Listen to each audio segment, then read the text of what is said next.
Hello, fellow driven, ambitious, high charging athletes. I am doing another video on how to fuel and train as the endurance athlete, low carb athlete, but carb timing, not zero carbs if you're doing high intensity, if you're fasting too much, blah, blah, blah. I'm trying to go into this more often because it depends on the individual, how we want to feel and train. That's why we have coaches as myself and other people that help you figure out what is the best program for you. So if you go onto the Low Carb Athlete YouTube channel, you'll be able to find a playlist, and I've been adding in these solo PowerPoint slide video recordings going into how to become a fat adapted athlete, how to fuel and how to train to be a fat adapted athlete, low carb athlete. Where do we add carbs if needed, when needed, and all sorts of information for the female athlete and the fasted exercise big topic. So on these slides, they are all free on my website, debbiepotts.net. And you can find free resources, multiple ebooks that I've put together over the years, because I learn by putting this together for you. And if you had adrenal fatigue, adrenal exhaustion at one point, and hormone imbalance, you might be like me and have crappy memory. So if you have trouble remembering things, this is what I do. I put it into slides and record a video to help you, but also to help me put this information together in one spot. So just to review quickly, because all these, like every 5 slides, I could spend an hour on. So we know endurance training is primarily fat burning, because if we are burning carbs, we're going to be having to eat all the time, and we will be having most likely GI stress. So what we talk about for endurance sports is why we look at being a lower carbohydrate, not zero carb, but lower than the standard athlete, and not as low as an athlete that is in nutritional ketosis doing 50 grams a day for those that don't exercise. So we are different. We are exercising frequently, sometimes more than once a day, and we are usually eating almost not enough calories and not eating enough protein and figuring that all out. So I'm trying to dive into this a little bit more for you on a Debbie Solo Cast podcast on Thursdays, and trying to do one more extra bonus one on the weekend. So Maffetone. If you go back to our podcast 10 years ago, we started calling this Fit, Fat, Fast, how to get faster by being a fat burning athlete, eating more fat to burn fat. We talked to Phil Maffetone, who created the max aerobic function heart rate, the MAF method. Now, this is where you want to train to build the aerobic engine or get metabolic testing, which I will start doing soon. If you are in San Diego area and want to come visit San Diego, I can test you this spring. So we've got our max heart rate. We're going to find, where is that MAF, fat burning heart rate? Where are those zones? Where is that anaerobic threshold, where we call the metabolic crossover zone, when we have our fat fuel decreasing and our carbohydrate usage increasing? So when we do metabolic testing, as I will be doing with Pinoe here soon on the bike, on the treadmill, we can figure out what are your zones. But if you can't get access to metabolic testing, you don't want to come visit me in North San Diego, you can do the Maffetone 180 minus age formula. So then we've talked a lot about that 80-20 philosophy.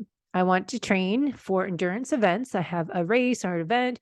I want to finish and not bonk, and I want to have a steady flow of energy. Well, I'm going to develop that aerobic engine and spend 80% or more, if you're just starting out, of your time building that aerobic engine. We're doing that lower intensity, zone 1 or 2, easy. I can stay here forever and get faster with at that lower heart rate. So that's going to improve our exercise endurance, protect us from metabolic syndrome, recover from high intensity doing these lower workouts, and be more resilient to oxidative stress, which speeds up our aging process. Then there's eventually, once you've created that base, we add in HIIT training. So we've talked about this with Dr. Stacy Sims, talked about this with a few different podcasts, but HIIT training, and Stacy Sims does SIT training, short, high intensity interval training, which would be SHIT. So I think that's why they call it short intense training intervals, SIT. So you can call it SHIT if you want. And then there's HIIT training. That SIT training is subsection. So 1 to 3 to 4 minute high intensity, higher heart rate zones. Test and not guess with that metabolic test. Figure out what those numbers are for you. Bike, you can use watts and heart rate. When you're doing the short intensity intervals, we've spoken a few times about that, 10, 20, 30 second all out sprints. You can't really use a heart rate monitor for those because your heart rate takes longer to catch up with you. So you won't get real time heart rate. Anyways, we want to do that anaerobic HIIT training 2 times a week, 3 times a week. A lot of people are doing too much of this every day, or doing that black hole training, which is in between that zone 1, 2, and this is say zone 4 or 5, whatever chart you're looking at. But in between that anaerobic, high aerobic to anaerobic threshold training zone is kind of that black hole we've talked about. So you can look over this. Again, everything's in my ebook. Now, fasted or fed exercise. This is what we were just talking a little bit about with Aaron of Endure IQ. There are benefits of fasted exercise, but that is when you are doing that zone 1 training, low intensity, easy walk in the nature, beach walk, nice little hike, going for easy swim, spin on the bike. Fasted exercise isn't when you're going anaerobic, high heart rate, unless you want to suffer and not have great outcome. So I've been speaking about that when it is appropriate to eat something. As for myself, it's giving myself permission, because we get so strict and set in our ways, that it is looking at your purpose of your workout. If your performance will be improved if you add a little bit calories, as in your coffee with my Laird's coffee creamer that has MCT oil, mushroom adaptogens, and some, if you get the unsweetened, there's no sugar in it, but the other ones have coconut sugar in from vanilla, and I'm a little sweetener, or I like pumpkin spice. So we see the benefits here that Ben Greenfield did a while ago with a seminar with Dr. Pompa. Okay, so fasted exercise, when is it appropriate? Now, where's my screen? Now we know for exercise, if we are going longer duration than 90 minutes, is going to be different than if we're going shorter than 90 minutes. And then if we're going higher heart rate, it's going to be different fuel plan than lower heart rate. So it depends. And you've watched the video, you can see the slide from Precision Nutrition. Now, we want to look at when is it appropriate to have something as protein before 10 to 30 grams. Now, I don't like eating. I'm not going to eat animal meat before I work out, especially it's first thing in the morning. I like to get up and go work out. So what do? Essential amino acids. Go back and find my interview a year ago with Angelo Keeley of Keon, and we talked about, say, 10 grams of protein to 15 grams is equal to 5 grams of essential amino acids. So going for essential amino acids, as with Keon, because their formulation is up to date with current research of how much of each amino acid to make it effective for protein synthesis and avoiding muscle protein breakdown. So certain workouts add those essentials. You can see every workout here on this chart is 10 to 30 grams of protein. When to add in some carbohydrates, if it's 0 carbs to, Stacy Sims recently was saying for female athletes might perform better if they have, say, I think it was 10, 20, 30 grams of carbohydrates, and men can do without and eat afterwards. So pre-workout, protein and carbs, and then there's Endure IQ and S Fuels that says having some protein and fat so you don't disrupt your fat burning. Then again, it goes to what type is your workout, what's the purpose of your workout, what the intensity is, and how long it is. So it depends again. So also, if you listen to my recent podcasts with Aaron of Endure IQ, I was speaking about fasted exercise is suggested 12 to 15 hours. So to standard definition of overnight fast, that should be normal. It's not really fasting. You should not be eating 8 to 12 hours. So say 12-hour overnight from dinner to breakfast, breaking your fast, should be about 12 hours easily. The liver is empty of glycogen. There's about 300, 400 calories stored in that liver. And then we dip into burning the glycogen stores in our muscles. And that is when we start to find other fuel as fats to use in our fasted workouts. Now, this is where it gets complicated. If for me, I tend to eat my lunch, dinner around 2:00 during the workday. And then I work, and then I go sometimes to the gym and lift weights at night at 5:30 p.m. Or I am doing a walk and sauna now and some yin stretching yoga. Now, point is, if I don't eat anything after 3 p.m. and I'm working out a run or spin class intervals once a week, I'm doing now at 6:15 a.m., 6:30 a.m., should I have some fuel? So this is where it gets very personalized on figuring out your fuel timing and looking at your exercise duration and intensity, time of day. And then we work backwards. What time did you last eat the day before, the night before? So if you had a dinner, normal people eat at 6 p.m. and they might have some potatoes in there, some rice or some type of starch and nature's carbs, so root vegetables. Maybe you had some berries that are in season with, I don't know what you do with that. I put it in maybe my super gut yogurt I've been making, but I tend to get my carbs from more root vegetables and not get as much fruit, especially it's wintertime.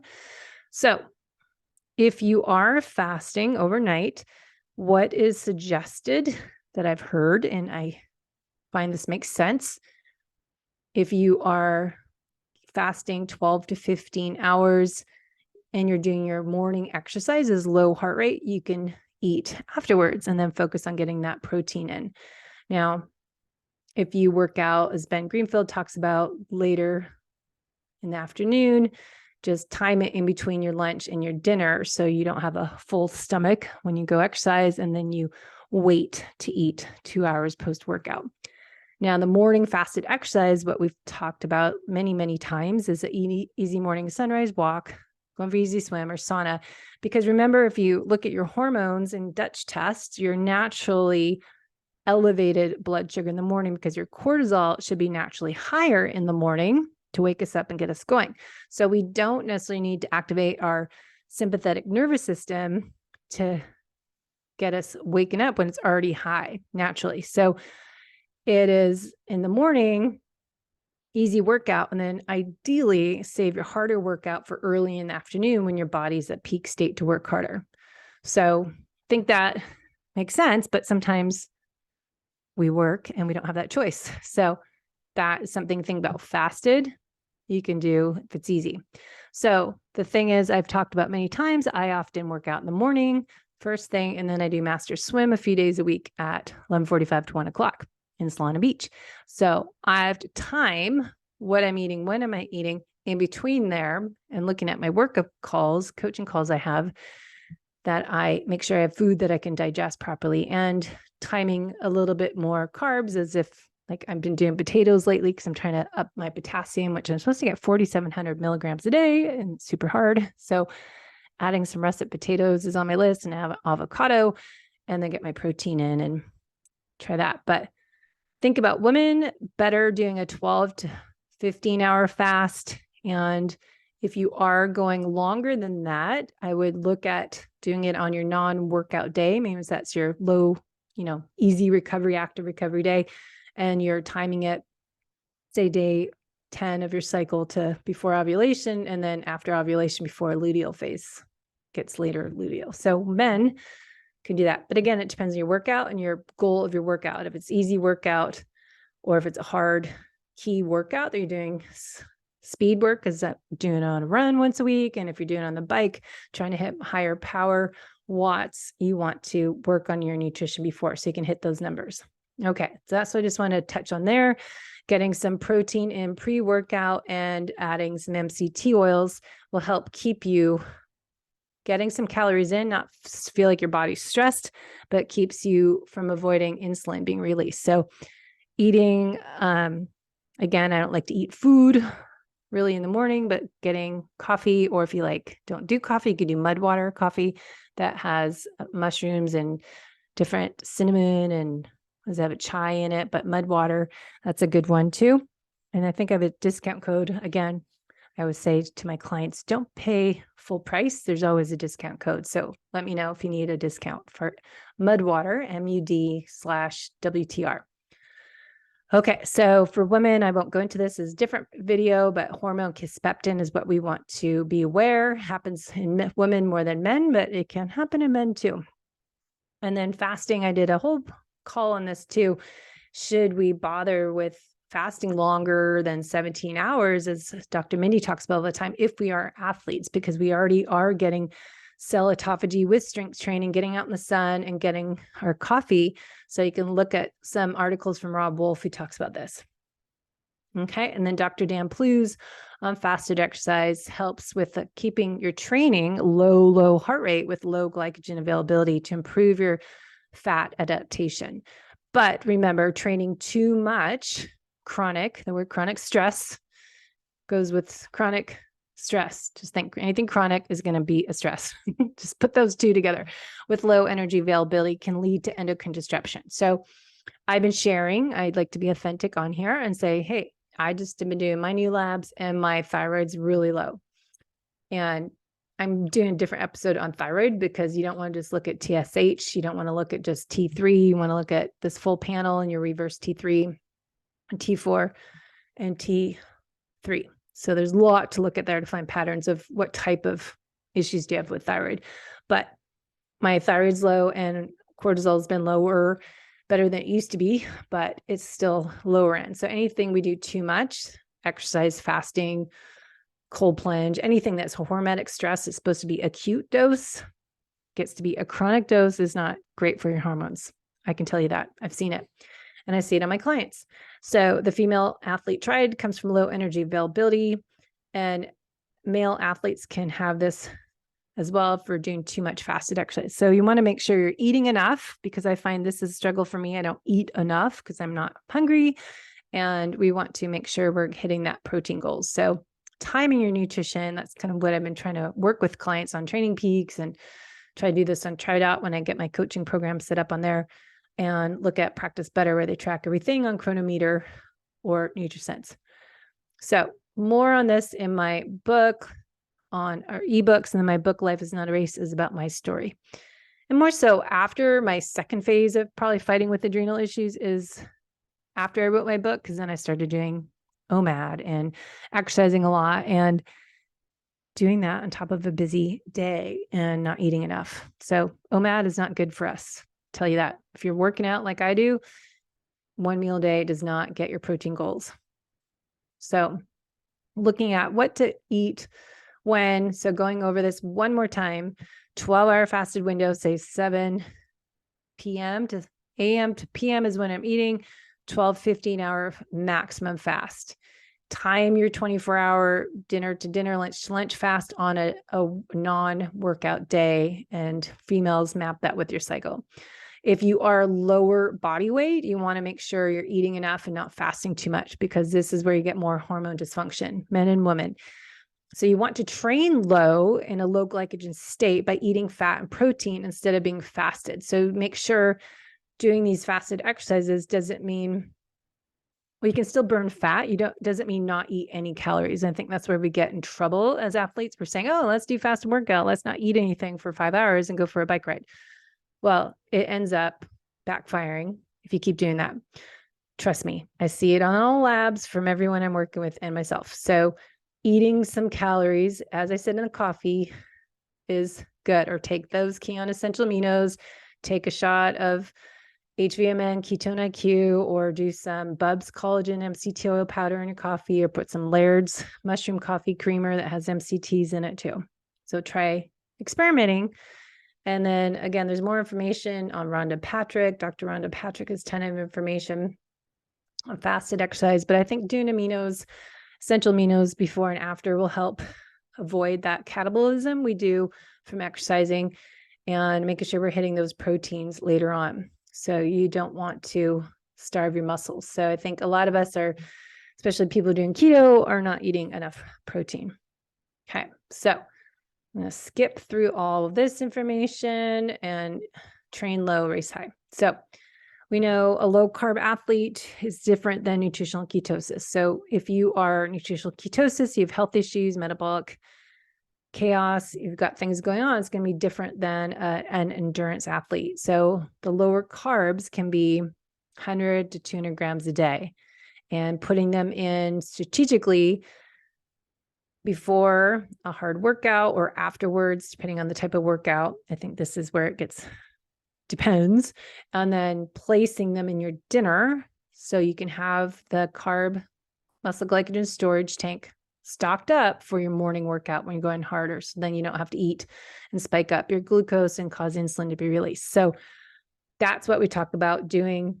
Your carb timing, save them for your evening meal, is a better idea, or post-workout protein and carbs, and that will help repair and replace those storage, repair muscle and replace muscle glycogen. So that will keep you from getting out of fat burning when you are doing a fat burning workout.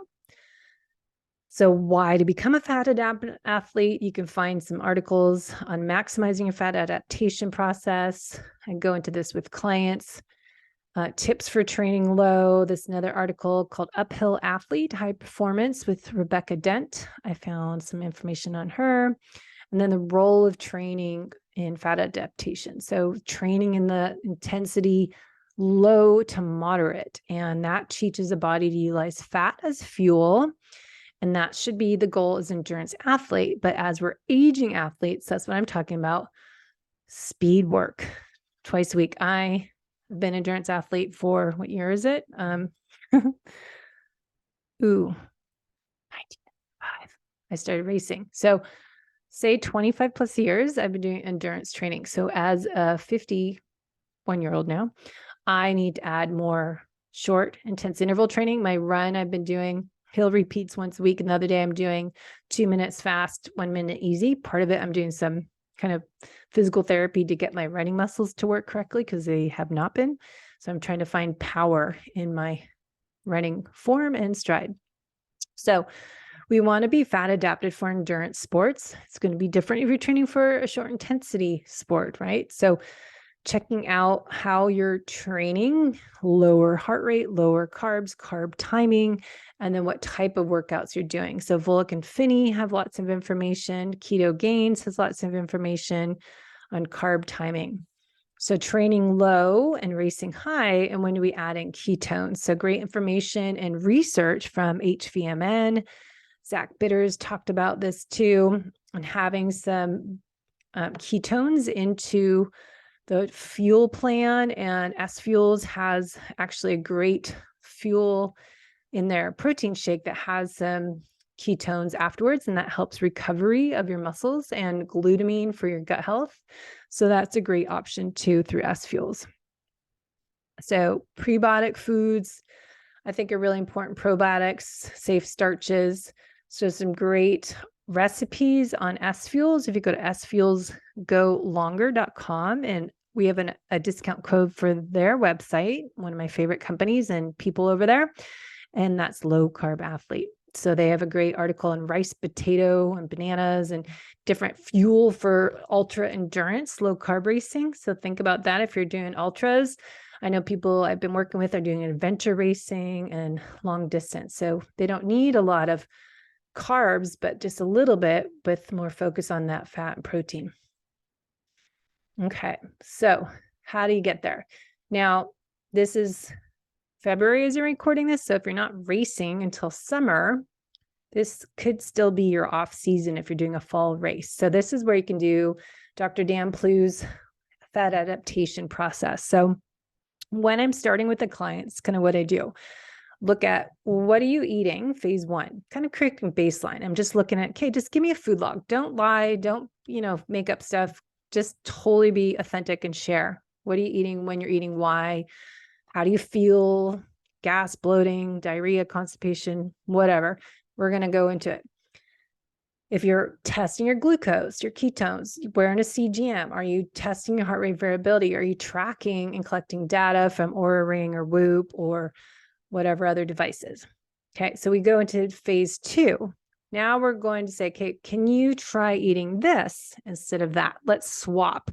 So I don't like saying keto or carnivore or paleo. I just feel like how you should eat is individualized, but we all should agree it's nutrient dense whole foods. If it's vegetarian, vegan, paleo, carnivore, whatever, the general trend there, a theme is real food. So avoiding the vegetable oils, the toxic inflammatory oils, avoiding refined sugars and flours and packaged foods. So really just finding what we can eat and how we can transition to choosing whole foods. So we're taking baby steps here because it's not a diet. This is a lifestyle. I tell people we're not doing this 30-day program and we're just going to go back to eating garbage after that. So we just want to learn how to eat real food and feel good when we're eating these foods and realize how good they taste, and get your taste receptors and not craving sweet, but you're tasting savory and getting some good meal ideas out of there too. And then we move into phase 3. This is where you go into cold keto for about 3 weeks. And you don't stay here forever. This is for athletes, okay? So you go 3 weeks, and it's 2 weeks at a time for females. So they're going to be different if you're premenopausal, where you're going 50 grams of carbs, and then we'll figure out fat and protein from there. So you're doing non-starchy veg, nuts and seeds, healthy fats, animal proteins. The carbs get lower. This is where you're getting that metabolic switch. And so then females go days 7 to 14. So you're going to find this cold keto 2 different cycles. Okay. So going into phase 1, I talk about this a little bit more, and then phase 2. And then we start to make those changes and testing your glucose, heart rate variability, see how you go. Because if your HRV, I like this note here. HRV, if it goes low, so lower is not better, higher is better, HRV. You could be going too low of carb too quickly. So think HRV drops because of a stressor. So if you're making too fast of changes, this is why we take these baby steps, and that Dr. Dan Plews created this 4-phase program. So you want to make sure you're not going too quickly, and we want to track because we want to test and not guess and know, okay, how am I personalizing this process and how to make it work best for me? So if you're going too low of carbs too fast, or you're doing high training loads, or you're eating foods that are reactive, where we test like Vibrant Wellness Zoomers, we want to track what's going on with the HRV and the heart rate and your blood sugar. So if your glucose changes, your carbs, you're too low too fast again, your ketones aren't being made as much yet when you're early on. So that can alert stress, and stress means cortisol, and cortisol means blood sugar. So you'll see that increase in blood sugar. So again, previous episodes, I talked about this domino effect. Stress raises cortisol, chronic stress, chronic cortisol raised, increases blood sugar, and that increases insulin. And then we become this chronically in this pattern, and then insulin resistant happens. It could be nothing to do with your eating. It's from chronic stress. And this is what happened to me. So I gained 30 pounds in a few months, had nothing to do with my exercise or my nutrition. So keep that in mind. Chronic stress impacts the whole you. So phase 2, and then we went to phase 3 was a cold keto, where we want to track and really be careful and figure out your nutrition, real food. And testing ketones, 0.5 on a Keto Mojo, goal to go about 50 grams a day. And those are coming from non-starchy vegetables, maybe some berries.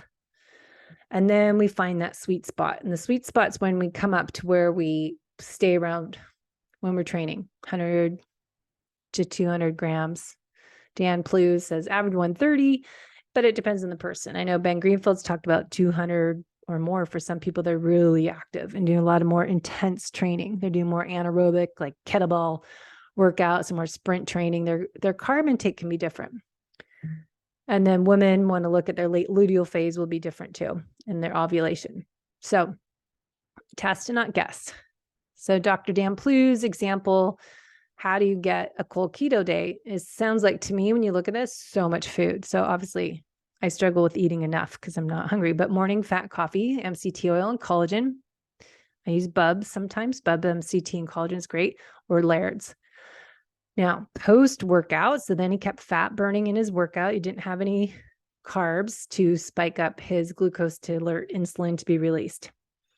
Then he saved his meal to after workout and would have protein and fat and some vegetables. So his eggs and sardines are his fats and proteins, and coconut oil. He cooked his eggs, sardines in there, or maybe just the eggs.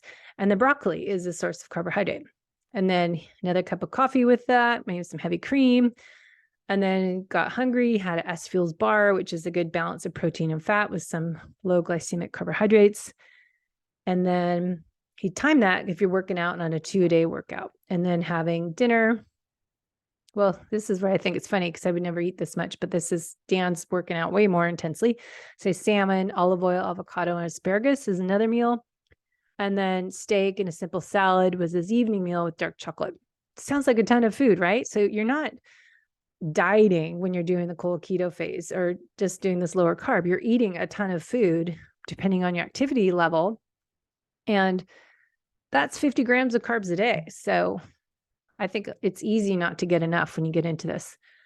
Okay, so cold keto phase tips and tricks are on there, suggesting about testing again. Glucose may increase, the higher cortisol increases as you start to get more ketones released. So your glucose may be higher because of stress as your body adjusts.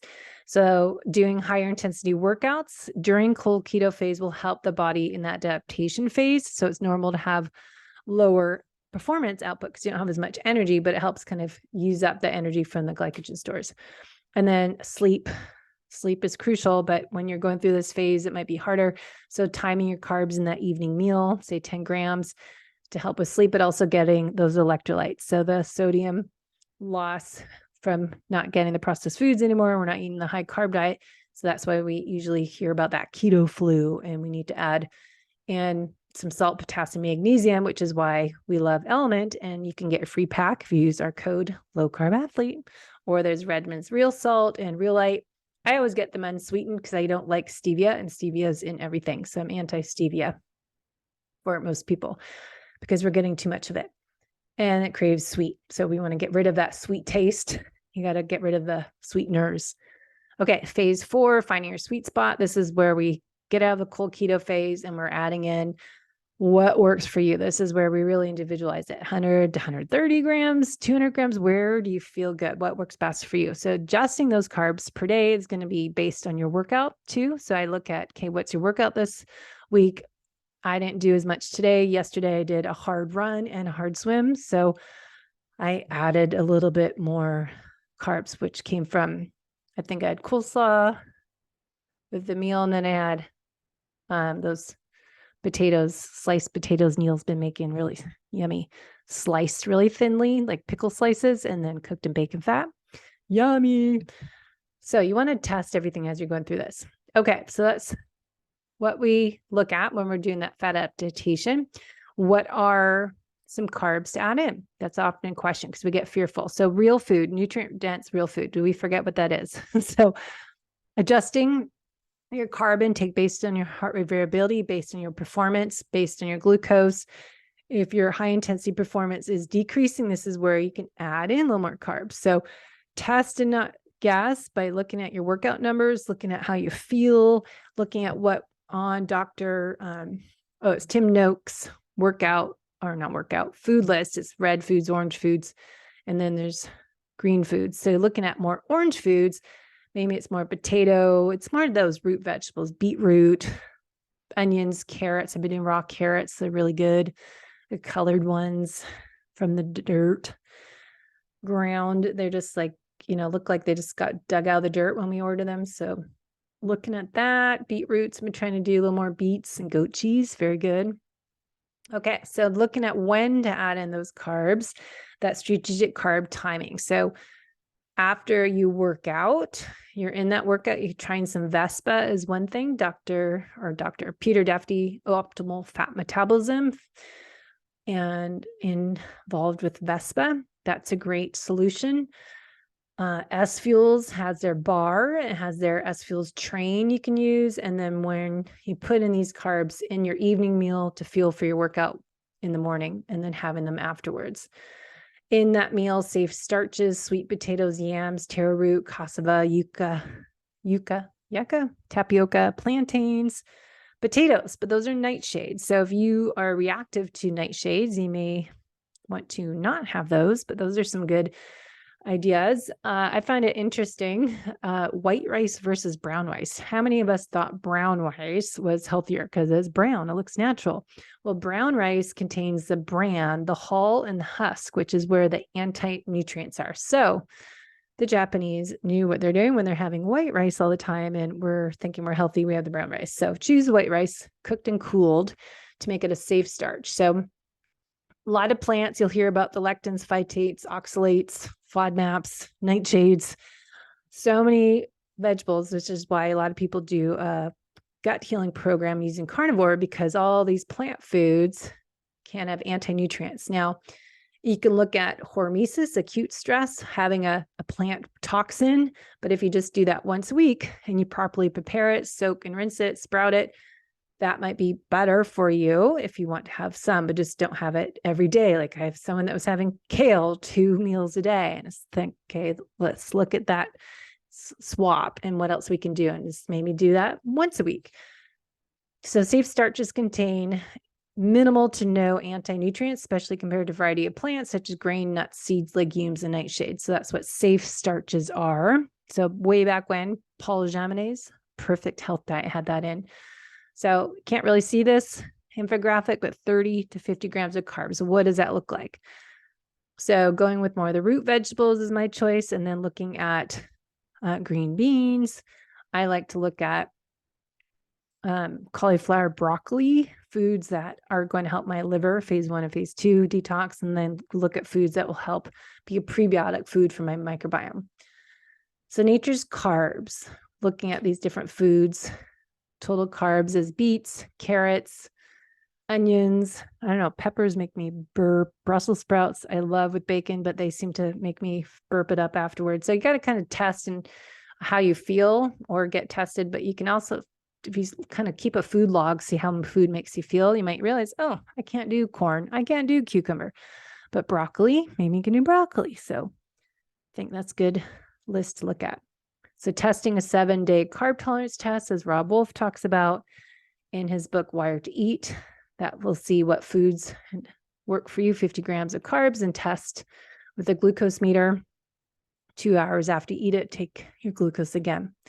And then there's information on carb cycling, doing a refeed, carbs more at nighttime, matching your fueling with your training, or maybe you keep low carb all week long. Then you have one day that you're kind of what's called keto flex. Benazati talks about that you do one day of moderate to high carbs. Doesn't mean pig out. It just means you have maybe 200 grams of carbs instead of 100 grams. So you're adding a little bit more in. Just like what Dr. Mindy Pelz talks about on late luteal phase for women, say day 20, 28 of your cycle, that's when you're having more progesterone promoting foods. Okay. So we're being nutritional ketosis, and then you have carb metabolism improves. So you want to have fat and carb metabolism functioning at optimal levels. So we're not stuck in just not being able to digest carbs. So I think you look at Jay Feldman's information, you want to look at that. Okay. So endurance training, 80-20, mapping out your workouts using TriDot, using Training Peaks, and your IQ program gives you some good information. But adding in your strength training in there, your zone 1 training, kind of that zone 2, zone 3, below the LT, lactic threshold. And then specific high intensity workouts in 2 and 3 stimulate high intensity adaptations. That's 20% of the time. And then you want to make sure you're having that right program. And that's why I'm doing the PNOE testing, hopefully, so I can help figure out what are those numbers for you. Let's test. And then I want to start that testing and then look at, okay, what does your fuel look like beforehand? What if we add some MCT oil or have a S Fuels bar? What is that fat oxidation rate when you do have some fuel? So looking at this information. So that is it for today. We'll stop there, training the female athlete for next time. Let me know your questions.